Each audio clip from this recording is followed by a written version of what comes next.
So let's take our attention right now to that point where our habits can be made or broken. The good habits we spoke of a moment ago, like walking, talking, playing a musical instrument, sport, we're very happy to keep those. But the bad ones, like cruelty, selfishness, or smoking, and any other number of negative habits, we definitely know we need to rid ourselves of those.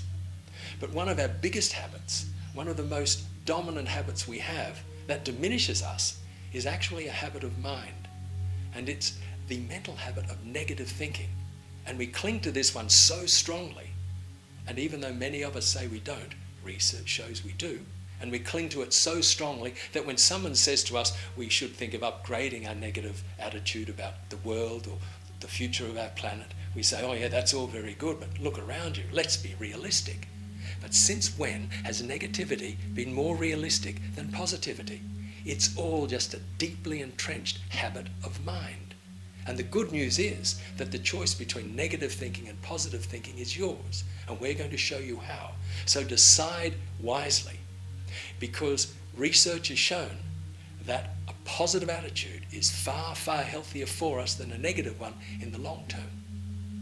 So how do we overcome our bad habits with a minimum of fuss and get to feel fantastic in an instant?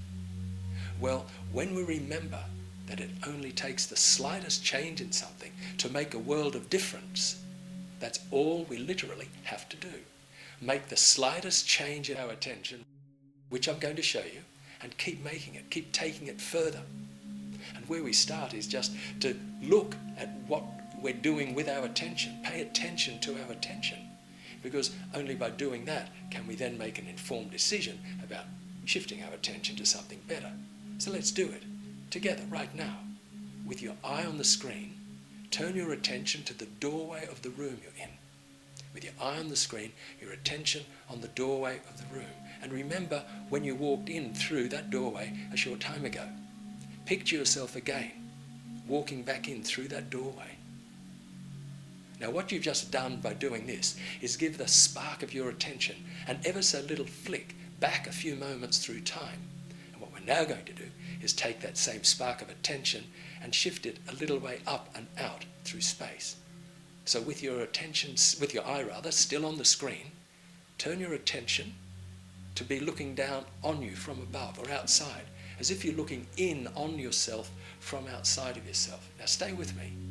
It's as if you've got two minds, one in your body watching the screen, and the other outside of yourself, looking in at yourself while you watch the screen.